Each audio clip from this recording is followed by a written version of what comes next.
자, 오늘 우리 교회 창립 9년째가 되는데요. 지난 9년 동안 믿음으로 예배로 한결같이 달려오 계신 하나님께 감사를 드리고 또 같이 동행해서 달려오신 우리 성도님들에게 큰 박수를 보내드립니다. 교회 창립은 9년째가 되었지만은 저와 여러분의 만남은 20년째가 되었습니다. 물론 사람의 관계라고 하는 것은 횟수에 상관없이 하루를 만나도 깊어질 수가 있지만은 지난 20년 동안 희노애락을 서로 나누고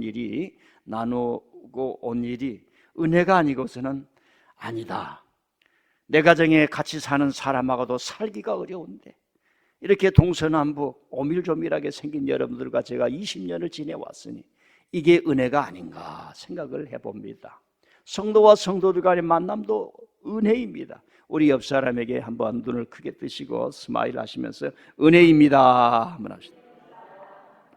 9년 전 3월 달은 5째 주가 있었습니다. 제가 둘째 주일에 10년 동안 목회했던 그 교회를 사임을 하고 세 번째 주일에는 최일도 목사님이 운영하는 그 설락동에 있는 설곡산 기도원에 있었습니다. 그때 여러분들은 오전 예배를 마치고 대형 버스를 타고 그 설곡산 기도원으로 올라오셨습니다.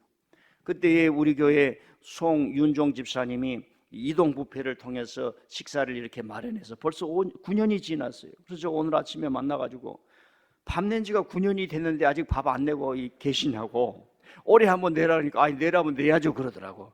할렐루야. 그때 식사를 같이 나누시고 서로 기도회하고 찬양하면서 그룹으로 토의를 하고 서로 은혜를 나누고 교회 이름을 뭘로 할까 대표자들이 나와서 서로 얘기했던 기억을 여러분 하실 수 있는지 모르겠습니다. 그 모임하고 바로 다음 주에 그러면 우리가 교회 창립을 위해서 우리가 예비 모임을 갖자. 그런데 장소가 없었던 겁니다. 그런데 일주일 만에 여러 군데를 갔다가 중곡동에 있는 곳에 딱 세워서 아무런 염려 없이 그곳을 계약을 하고 전세로 예배를 드렸던 기억이 있습니다. 그날은 예비 모임을 했던 그날은 종려주일, 고난주일 시작이었습니다. 창립 예배는 우리가 부활주일 날 드렸지 않습니까? 그때는 날씨가 좀 따뜻했던 것 같아요. 참 의미가 있었습니다. 고난주간에 예비 모임을 하고 부활주일에 창립을 하고 그걸 준비를 위해서 저녁마다 모여가지고 황토 페인트를 칠해가지고 암도 예방한다고 그래가지고 우리가 예배를 드렸던 것 여러분들 다 기억하시리라 생각합니다. 첫 예배는 주보나 예배 순서도 임시로 준비해서 의자도 없이 바닥에서 예배를 드렸는데 그것이 얼마나 은혜가 되었는지 모릅니다. 모든 성도들을 얼굴이 눈물로 범벅이 된 예배였습니다. 험한 풍랑을 만나 너무나 지치고 힘들어 칼바를 몰랐기에 그때 당시 드린 예배는 어머니 품 안에 앉는 그 피난처였고 포근함이었고 뭔가 큰 벽이 무너지면서 이제는 우리가 이 새 길로 가면 되는구나, 이 길로 가면은 항구가 보이고 이 길로 가면은 주님이 보이고 이 길로 가면은 정말 가야 할 길이구나, 뭔가 사람에게 어떤 결단이 생기는 그런 순간이었습니다. 마치 이사야 선지자가 그 엄혹한 시대의 동족들을 향해서 모두가 다 일어나 빛을 발합시다. 모두가 다 빛을 발합시다. 당신들에게 행한 하나님의 빛이 일어났습니다. 이사야 60장에 그 엄혹한 시대에 남의 나라에서 했거든요. 그런데 일어나지 않는 사람도 있었을 거예요. 일어나 빛을 발하라. 여호와의 빛이 너에게 임하였고 내 빛이 너에게 임하였느니라. 이걸 이제 길게 설명하면 인류에게 구원의 빛이 예수님의 빛이 임하였다는 말인데, 여러분 각자에게 행하신 하나님의 은혜의 빛, 주님이 행하실 놀라운 빛이 임했으니 일어나라는 얘기입니다. 앉아있지 말라는 얘기입니다. 하나님의 빛이 임했으니 이제는 포로 생활을 끝내고 고국을 향하여 믿음을 향하여 하나님의 성전을 향하여 돌아갈 때가 되었다. 이 비전을 보았던 사람이 이사야였어요. 그러니까 지도자라고 하는 건, 목회자라고 하는 것은, 이 시대의 정치 지도자라고 하는 것은, 가정에서도 아버지 어머니라고 하는 것은 이 엄혹한 시대에 가야 될 길을 보는 거예요. 그것이 뭐 한 길이겠습니까? 주님의 은혜 안에서 많은 길이 있겠지요. 그때에 정말 여러분들의 얼굴은요 눈물 범벅이었지만은 얼굴이 천사 같았습니다. 그때 예배 시간에 우리 순서도 없이 이런 찬양을 불렀어요. 나의 등 뒤에서, 약할 때 강함 주시네. 나의 등 뒤에서 1절만 불러보겠습니다. 나의 등 뒤에서.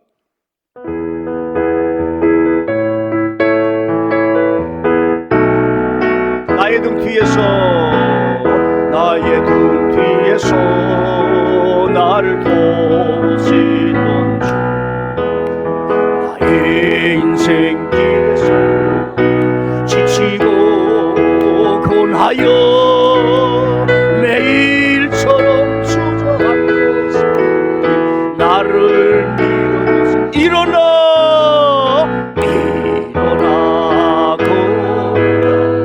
내가 세울 주니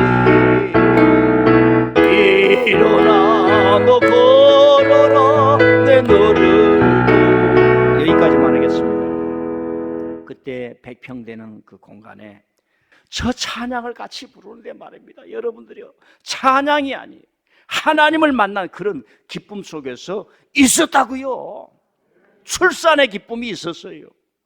해산의 고통이 있었지만 출산의 기쁨이 넘쳤던 일이었습니다. 그래서 창립주일 예비 모임을 하면서 십자가에 대한 설교를 했고, 부활의 능력 위에 세워진 교회라는 말씀으로 여러분들에게 전했습니다. 생략하고요.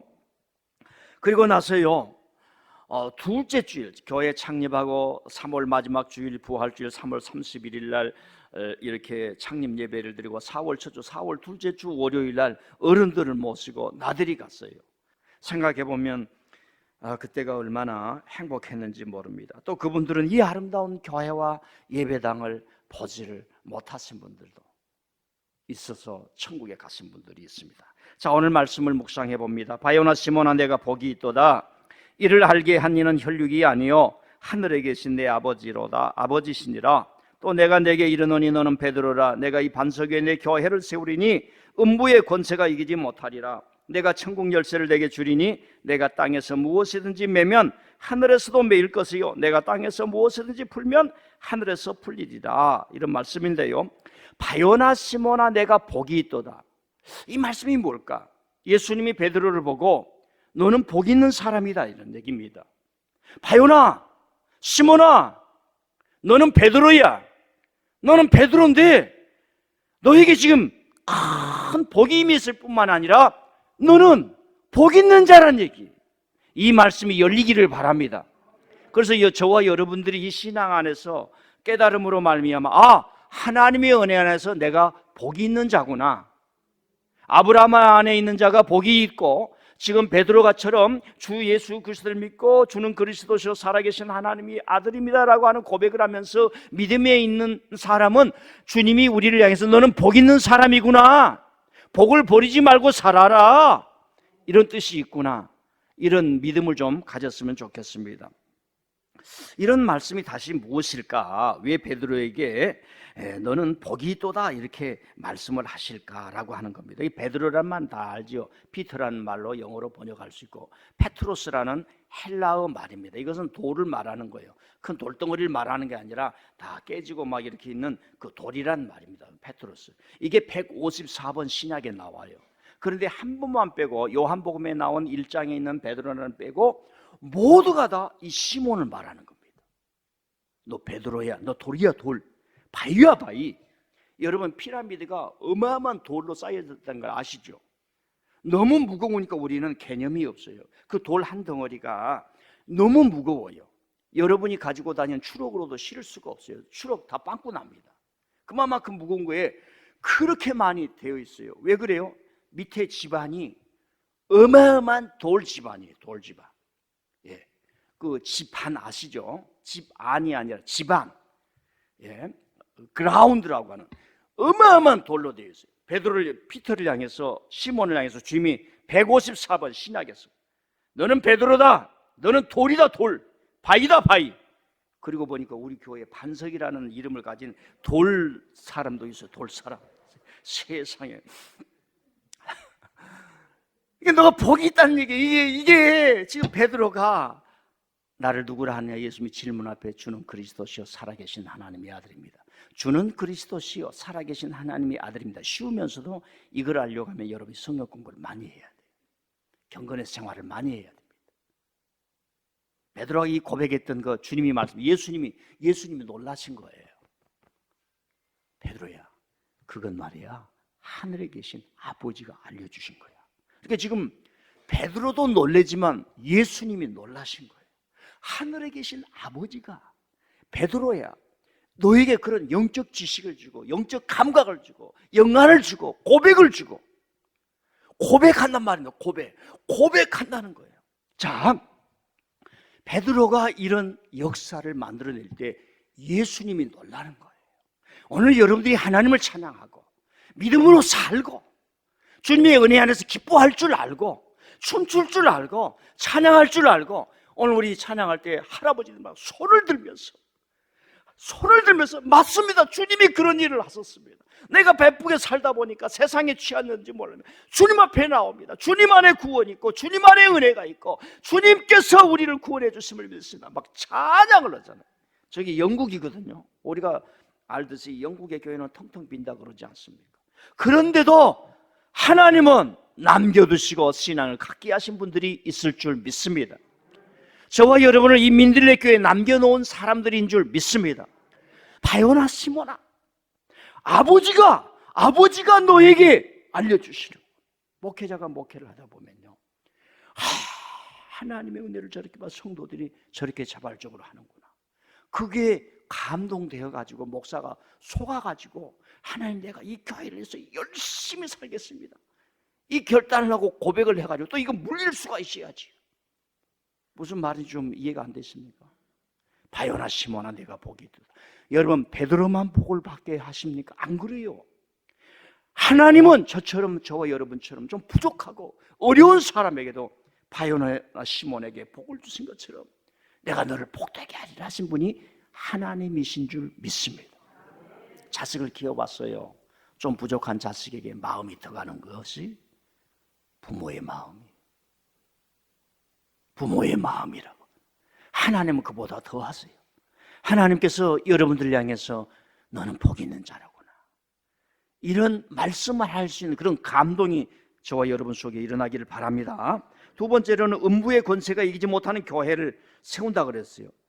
음부의 권세, 악한 권세란 말이죠. 예? 빛이 없는 권세, 세상에 다 파괴하고 무너뜨리려고 하는 사단의 권세, 사랑을 거역하는 권세, 예수님을 거역하는 권세, 예수님을 십자가에 못 박는 권세, 자기 신앙을 죽이는 그 세상적인 것, 이런 음부의 권세가 이기지 못한다는 거예요. 과연 그럴까요?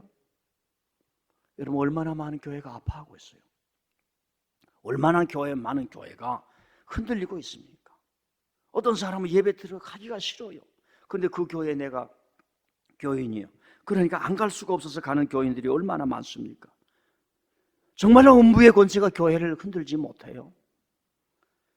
하나님이 우리에게 주신 그 은혜가 뭡니까? 부모라면 자식이 실수하고 실패하고 집을 나가더라도 끝까지 기다리는 것 아닙니까? 왜? 그에게는 기회가 또 주어지기 때문에 그래요. 사람이 실패하지 않고 실수하지 않는 사람이 어디에 있겠습니까? 그러나 하나님은, 또 사람은 새롭게 하시고 새롭게 되는 은혜의 길이 열리는 줄 믿습니다. 그리고 이런 말이 있잖아요. 하나님이 한쪽 문을 닫으시면 한쪽 문을 여신다. 누가 저에게 물어보면 저는 할 말이 있어요. 이제 나이가 이 정도 되니까. 저는 당신의 인생은 뭐요? 저는 고난을 많이 당해본 사람이에요. 거절당해보고 쫓겨나 본 적이 많이 있는 사람입니다. 그런데 이걸 다시 하나님이 이렇게 세워졌어요. 놀라운 말이 있습니다. 넘어져 봐야 일어나지. 오늘 부모자 만나가지고 한 번도 넘어져 보지 못한 사람들은 일어나는 법을 배우지 못했다. 일본 철학자가 하는 말이에요. 오늘 세상은 너무너무 좋은 환경에서 부모의 덕을, 국가의 덕을 받고 자라다 보니까 넘어져가지고 일어난 법을 배우지를 못하는 거예요. 그러다 보니까 언젠가 넘어지면은 영원히 넘어진다. 이게 철학자가 인간의 분석을 하면서 우리에게 들려준 말입니다. 교회는요, 음부의 권세가 많이 쳐들어옵니다. 여러분, 목회자들도요, 목회하다 너무 고통스러워가지고 인생이 절단난 목회자들이 한둘이 아닙니다. 그러니까 성도를 믿을 수가 없어요. 교회에 와서 순수한 마음으로 목회를 하는데 왜 그렇게 어려움이 있는지. 정말로 음부의 권세가 이기지 못합니까? 주님이 조건을 말합니다. 주는 그리스도시요 살아계신 하나님의 아들입니다. 교회를 하나님의 집으로 만들고 예수님의 은혜로 충만하게 만들고 예수님의 능력으로 충만하게 만들고 그 믿음대로 살아가는 곳에 교회가 사는 줄 믿습니다. 그래서 저와 여러분은 직분을 가지고 영적 군사가 되어야 돼요. 적들이 침범 못하게, 잘못된 생각들이 지배하지 못하게, 그리고 미성숙한 사람은 성장하도록, 성숙하도록 길러야 돼요. 그래, 이 반석 위에 교회를 세우리라. 베드로야, 베드로야, 내가 너 같은 사람, 너와 같은 제자들 위해 교회를 세우리라. 이렇게 말씀을 하는 거예요. 여러분, 베드로가 알아들었을까요? 못 알아들었을까요? 이게 중요한 겁니다. 그래서 교회가 반석 위에 서서 흔들리지 않고 복이 있는 길, 주님이 기뻐하시는 그런 교회를 만들기 위해서는 세 가지가 필요해요. 첫째는 하나님 중심, 두 번째는 목회자입니다. 목회자가 요즘은 목양만 해가지고는 안 돼요. 목양은 가장 사랑하고 막 난리를 친 집사장한테 가서도, 집사님 그렇게 하면 안 돼. 빨리 술 끊고 담배 끊고 도박 좀 끊고 바람 좀 끊고 그래야 되지, 이렇게 하는 거예요. 그런데 현대 목회는 너무 분주해졌어요. 정보나 신학 훈련을 하지 못하면 성도들 이끌 만한 힘이 없게 됐습니다. 그래서 목회자가 굉장히 중요해요. 두 번째로는 또 하나는 뭐냐면, 성도들이, 교회는 하나님의 보이지 않는 질서가 있어요. 여러분들은 예배를 드려야 할 특권이 있습니다. 그리고 의무가 있는 거예요. 그러면 사람이 변화하고 성장하고 교회 훈련에 참여해야 돼요. 그래서 세례를 받을 때 이렇게 약속을 합니다. 직분을 받을 때 이렇게 약속합니다. 성경은 하나님의 말씀을 믿으며 교회에서 가르치는 권위에 순종을 하며 그리고 하나님의 평화를 이루어내기에 순종할 것인가? 이걸 세례 받을 때, 직분을 받을 때 이제 약속을 해야 돼요. 다 약속을 했잖아요. 그래서 우리 교회가 지난 9년 동안 이렇게 달려올 수 있었던 이유에 이런 주님의 은혜의 길이 세워져서 가능했던 것인 줄 믿습니다. 자, 결론으로 두 가지만 얘기를 하겠습니다. 이 베드로나 모세나 아브라함은 가보지 않는 길을 갔던 사람입니다. 이걸 잘 알아야 돼요. 역사에 없었던 길을 걸어가 본 거예요. 한 번도 들어본 적도 없고 경험해 본 적도 없는 길을 걸어갔던 사람들. 아브라함은 메소포타미아라고 하는 문명의 길에 살았어요. 하나님이 찾아왔어요. 그 은혜를 자기 속에서 탄생되고 자라게 하고 크게 만들었어요. 그 살아계신 하나님을 믿었어요. 그래서 믿음의 길을 걸어갔던 사람이 아브라함입니다.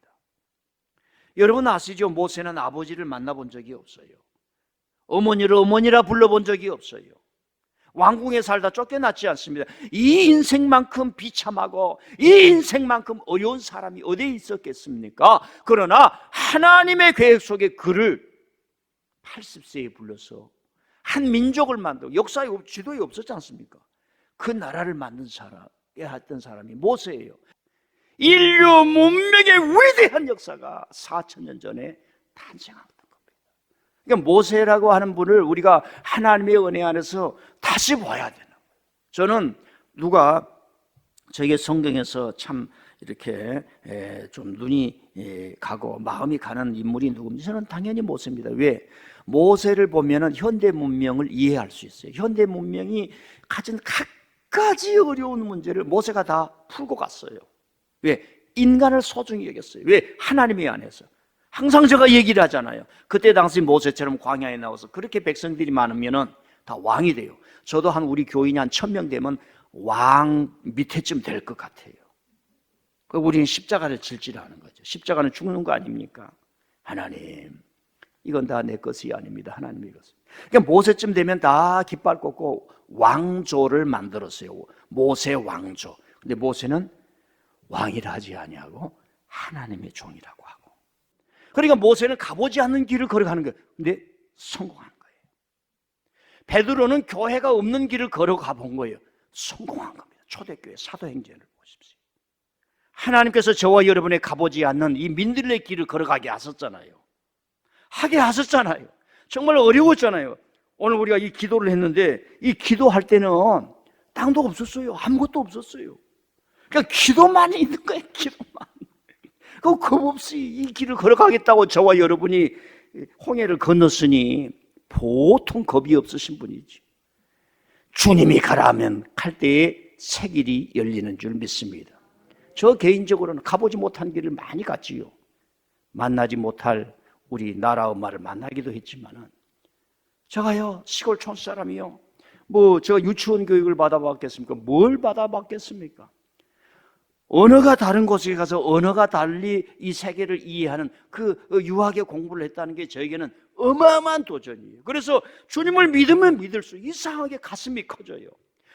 예수님을 믿으면 믿을수록 예수님처럼 가보지 않는 땅을 가고 가보지 않는 사람을 만나고 그 갈 때에 준비된 것이 사랑이에요. 복음이에요. 하나님을 소개하는 거예요. 그리고 그 사람을 살려서 이렇게 세워주는 거예요. 우리 교회가 그래야 될 줄 믿습니다. 그러려고 하면 세 가지라고 그러잖아요. 하나님, 목사, 그 다음에 세 번째 여러분들 인격과 품성을 길러서 신앙이 깊어지고 훈련 잘 받아서 한번 따라합시다. 매너가 좋아야 된다. 매너가 오셨어요. 저 사람이 어디서 왔어? 이게 눈치만 자꾸 보면 오셨어요. 한번 아이고 오셨어요. 아이고 오셨어요. 다시 한번 크게 아이고 오셨어요. 첫인사에 반할 수 있도록. 우리 교회 오든지 안 오든지 지금은 이제 공유 경제, 공유 세상이 됐어요. 오늘은 이 교회, 내일은 인터넷 교인 이렇게 되는 세상이 왔어요. 그러나 헌신은 해야 되고 주님을 사랑해야 될 줄 믿습니다. 자, 오늘 9주년을 맞이해서 우리들이 어떤 길을 걸어왔는가 말씀을 여러분들에게 전해드렸고, 바요나 시모나 내가 복이 있다. 왜 복이 있다는 말인가? 하나님이 여러분에게 너는 복 있는 사람이다.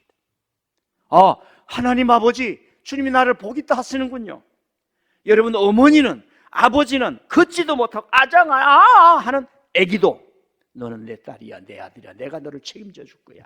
걱정하지 마. 울기만 잘 울어. 때만 될 대로 울어. 밥 달라고 울어. 그래도 사랑합니다. 하나님이 여러분을 향한 그런 사랑을 가지고 있음을 믿으시고, 맞아, 베드로를 통해서든지 나를 통해서 하나님의 일을 하시는구나. 내가 하나님의 일을 하는 일꾼이 되어야 되겠구나. 교회 가서 무슨 일이 필요한가 잘 듣고 하나님의 소리와 음성을 들어야 되겠구나. 이러면 하나님께서 인도해 주시는 줄 믿습니다.